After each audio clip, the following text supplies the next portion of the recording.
Question number 5. When a net force acts on an object, we observe that object accelerates. ठीक है.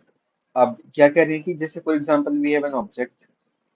When we apply force on this object, then this will accelerate, right? F equals to mass into acceleration. ठीक है. Now they are saying what should be the direction of acceleration. ठीक है. इसको करने से पहले हम एक ऊपर पॉइंट देखते हैं एनसीईआरटी में. This Newton's second law of motion. When a net force acts on an object, the object accelerates in direction of net force. ठीक है. कहने का मतलब ये है कि अगर आप एक ऑब्जेक्ट पर फोर्स लगाओगे, ये है ऑब्जेक्ट, इस पर अगर फोर्स लगाओगे तो बॉडी जो है वो एक्सेलरेट करेगी F equals to M A, और जो डायरेक्शन होगी एक्सेलरेशन की वो सेम डायरेक्शन होगी जो फोर्स की होगी. ठीक है.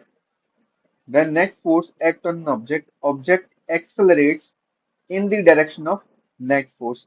जिस डायरेक्शन में नेट फोर्स होगा उसी डायरेक्शन में एक्सेलरेशन भी होगा. ठीक है.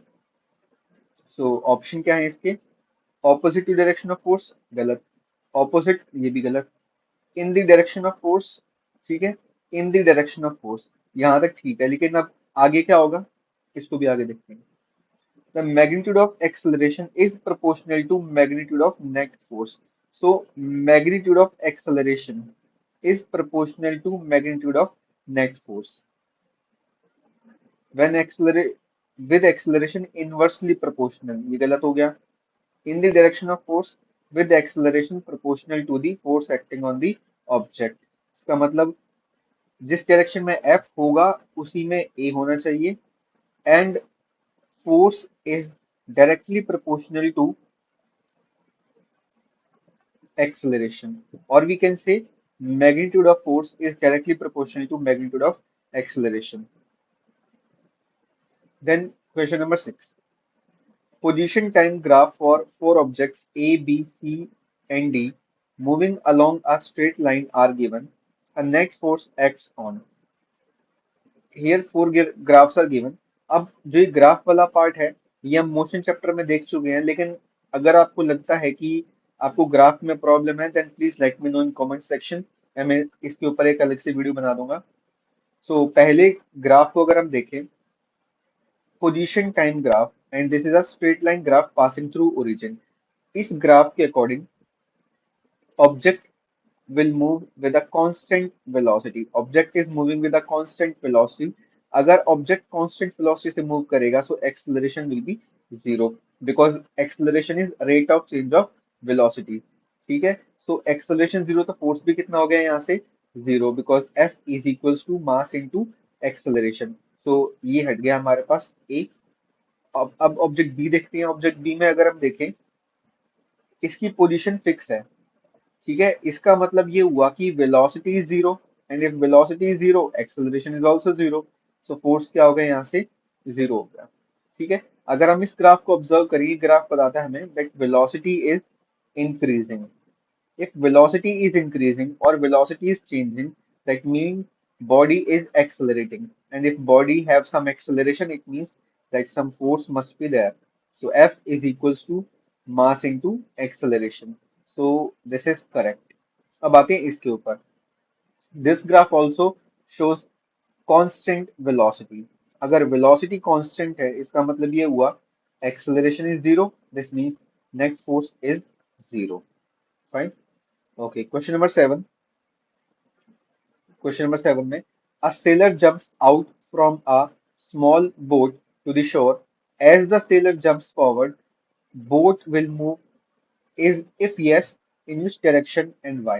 क्या कह रहे हैं कि ये है sailor, this person. अगर ये बोट पर फोर्स लगाता है इस डायरेक्शन में, suppose this is the action force, ये इस डायरेक्शन में अगर ये फोर्स लगाएगा तो बोट क्या करेगी, यहाँ से जब ये बाहर जंप करेगा तो बोट क्या होगा, बोट रुकी रहेगी, मूव करेगी. जैसे ये इसके ऊपर फोर्स लगाएगा यानी कि इसने एक्शन फोर्स अप्लाई किया, तो बोट भी इसके ऊपर एक लगाएगी action reaction force. This is the reaction force. So अगर ये पर्सन इस बोट पे फोर्स लगाएगा इन बैकवर्ड डायरेक्शन तो ये बोट क्या है, मूव करेगी. So boat will move. Boat will move in backward direction. And ऐसा क्यों होता है? According to third law of motion third law of motion. ठीक है, ये देख, Newton's third law of motion, whenever one object is exerting a force on a second object is simultaneously exerting an equal and opposite force on the first object. Now question number 8. During a high jump event, a landing mat or sand bed is placed for the athlete to fall upon. Explain the reason behind it. ठीक है, ऐसा क्यों होता है?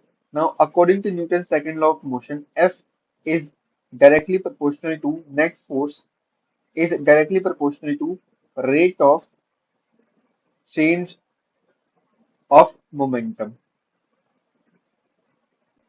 So, अगर हम देखें यहाँ से that F is directly proportional to delta P by T. इसका मतलब ये हुआ कि अगर मैं जो टाइम है वो इंक्रीज कर दूं तो जो फोर्स का इम्पैक्ट होगा वो कम हो जाएगा। सो क्या होता है, अगर हम एक लैंडिंग मैट या सैंड बेड इंट्रोड्यूस करते हैं उसकी वजह से जो टाइम होगा वो इंक्रीज हो जाएगा, जिसकी वजह से जो इम्पैक्ट होगा फोर्स का वो कम होगा, जिसकी वजह से पर्सन जो है उसको चोट नहीं आएगी या वो सेफ रहेगा। ओके।